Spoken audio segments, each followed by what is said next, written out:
My last day in Plovdiv.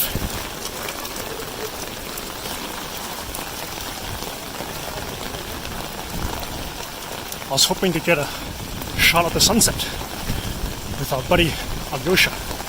Instead, there's a giant thunderstorm. I was sitting in a restaurant for almost 2 hours trying to wait for this to pass, but this wasn't going to pass anytime soon, so I decided to just bite the bullet, get out of there, and head home as fast as I can. You can see the main pedestrian street, the sewage system could be improved or unclogged.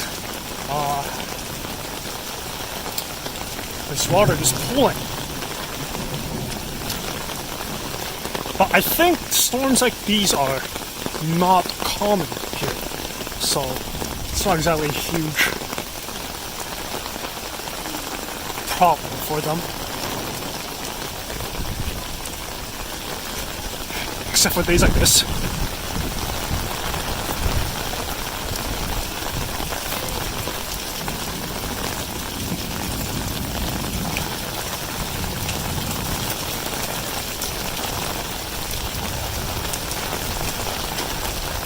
Actually, 2 hours ago, the sky was sunny and it was drizzling at the same time. And I thought, alright, maybe tonight I can get a good sunset shot.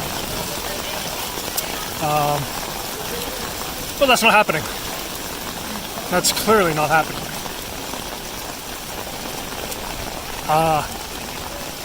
You can see a stage to your right. There was some kind of singing event going on earlier. It's clear that that has all stopped by now.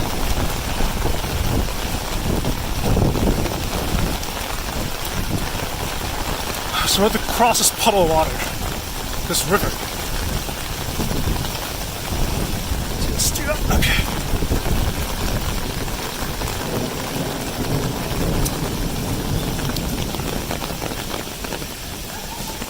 In December, instead of this fountain, there's a giant Christmas tree here. Or at least I think that's where the Christmas tree was. Look at the fountain now! So high. Stage. Celebrating 30 years of, I think, Obshna Marica, something to do with Marica. Maybe hotel, maybe whatever. I want to show you guys something else.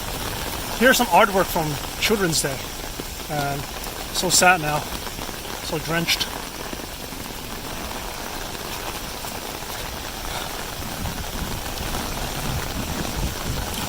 I was not prepared for this storm. I wore a very thin jacket and very thin pants because, you know, I thought I would just get this drizzle. It's not like this.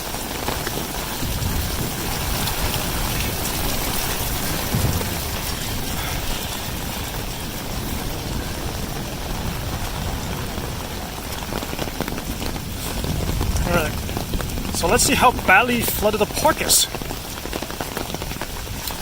So we can see once more. The Plovdiv sewage system is it's a bit unclogging. Actually, it's not so bad. I mean, these puddles of water, any place with heavy rains, you sort of expect them. So I'm really just complaining for the sake of talking. Okay, now really can't walk there.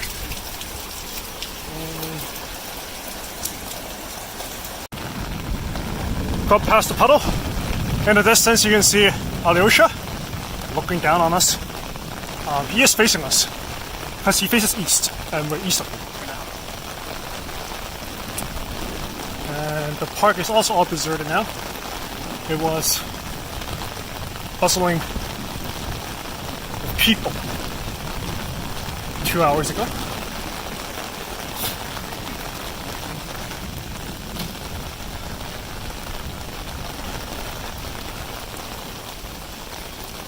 Old people don't care, no matter where they are. Alright.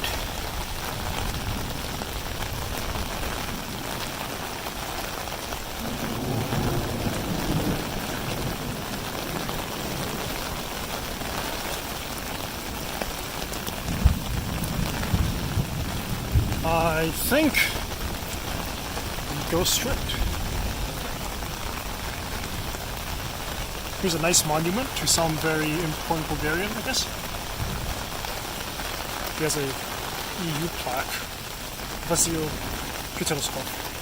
Revolutionary Apostle.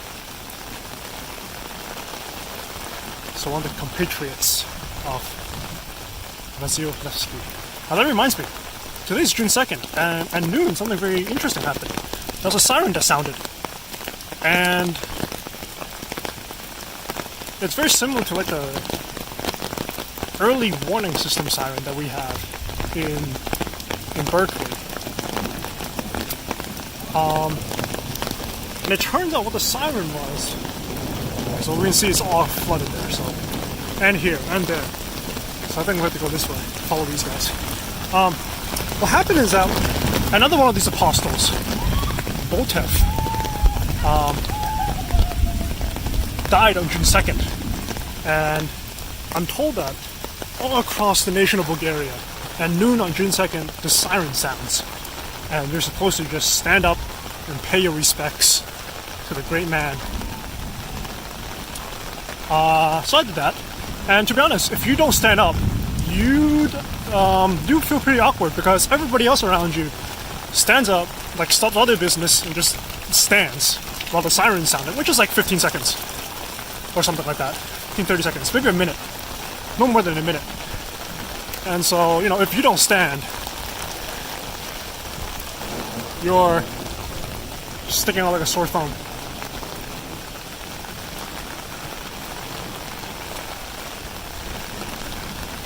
And that's interesting. I mean, we don't stand for, you know, the death of George Washington or something like that.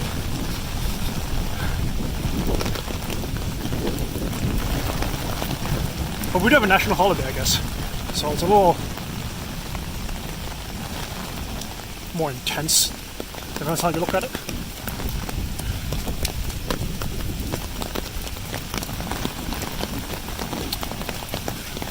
There's another reason why I'm filming, actually. It's not because walking through the rain is a very eventful thing, but that my pants are soaked. So my phone's in my pocket. It will be wet too. But holding it under the umbrella is actually the driest place that is possible. Here's another great man. He's got what's a memorial flowers. Ah, this is Plovdiv. Ah, this one. So this is the great guy whom we commemorate today.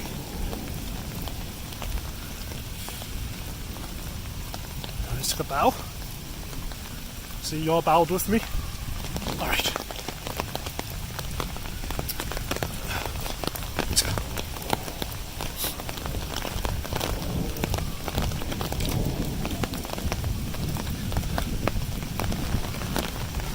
I think once I exit out of the park, I'll stop the video.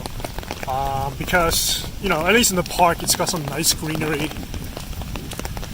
to accompany the sound of my voice. But once we exit the park, I'm walking through, like, just short, narrow streets. Not very pleasant to look at. And to be honest, really nothing to look at anyways. Except you can see how badly paved some of the streets of Plovdiv are. The park, if you go on Google Maps, there's one attraction in the park. It's called the Singing Fountains. And it's this thing here. It's clearly not doing anything right now, but sometimes it plays music. And then what happens is that right now the pool is completely dry too. But you know, you can imagine the pool being have water in it. And this part here, these things, right here, they spray out water. So kids, you know, jump around, play with these things.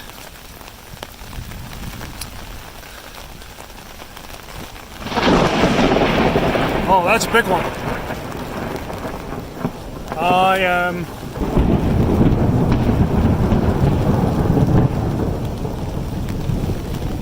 Now, if I remember anything from science class, I'm not supposed to walk near large trees when there's thunder, because I might get hit. But being in a park, you can't really avoid large trees or tall trees. So we'll take the risk.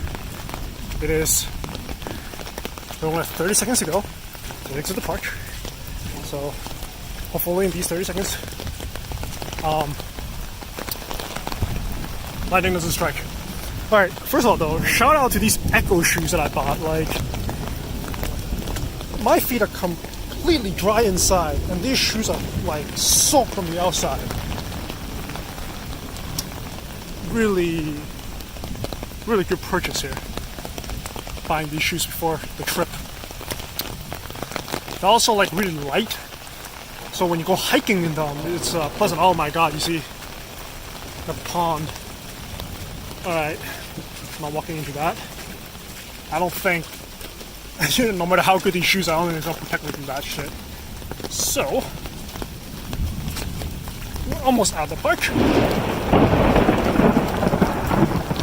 So this is the street. I live basically 3 blocks straight. And so, I think these people have a nice ride waiting for them. No, maybe? No. This dude's car's lights are just blinking. Alright, so you see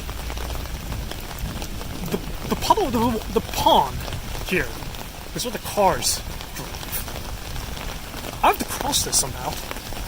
This brave soul. I have no idea how to get across. Holy shit. I guess I'll leave this running for a while because this is an adventure. And because I really want to cross this, but I can't. Look at that dude, oh fuck man, he's screwed. Yeah, at least I'm not driving. Maybe I should have just stayed in the restaurant for like 2 more hours. Without help. This is quite the detour. And I think this is the Ivan Vasov Library, the National Library in Plovdiv.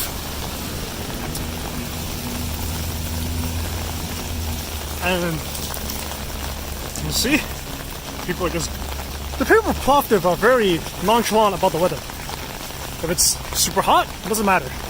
Raining like this, who gives a shit? So, so the depression ends there. So we're gonna have to cross the street, take this huge detour to get to where we want to go. Incidentally, this building here, actually in the back of this building is where I lived last time I stayed in Plovdiv. But now, alright, I had to stop the video earlier a little bit because I was afraid of dropping my phone in the water when I was crossing the street. And, well, at one point I contemplated making this video showing this street. But I guess, I was a little wishy-washy about it. But circumstances have dictated that I'll just make it anyways. This is Ivan Vasov Street. It is one of the main streets connecting the Plovdiv, one of the big bus stations, and the train station with sort of the city center, or the pedestrian street, which is where the tourists and stuff are. I say one of the biggest bus stations because there are really, I think, 3, but this one connects Plovdiv with Sofia. So I think it's probably one of the more important ones, the most important of 3. Anyways, this street has the same characteristics as some of the Sofia Street as well. And that is, there are depressions and bumps all along the street. And if you're just walking, like now, it doesn't really matter. But if you have a big suitcase and you want to lug it across these streets, you can do it. And if you are walking, you have to do it. But it is unpleasant. Interestingly enough, there is another big street here in Plovdiv, which is paved quite recently. And it's completely flat, it's very smooth, and very nice. But it's sort of moves perpendicular to the street. So it doesn't quite get you to where you want to go if you want to go to the city center.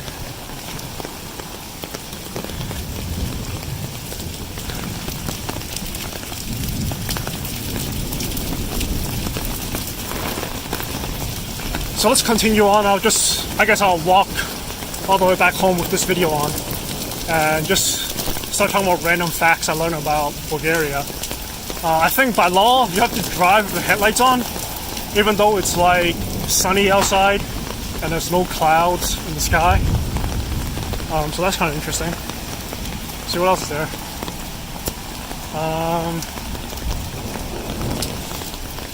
Oh, in Bulgaria, some restaurants are not the really touristy ones, but actually it really depends. It's hard to say. But sometimes when you finish a meal, the server comes and asks, do you want dessert? And you will say no if you don't want dessert. And in the United States, that signals the waiter or the server, whoever, to bring over the check. That's sometimes not the case here. Sometimes in Bulgaria, you have to also additionally explicitly ask for the check. That's it's an inconvenience at first when you encounter it, but later on you realize that it's I think a better and more hospitable system. Because the restaurant, unless they're really pressing for space, it's basically saying we're not going to kick you out. You can sit here as long as you want, and you pay whenever you want, and then you leave whenever you want. So I'm almost back home.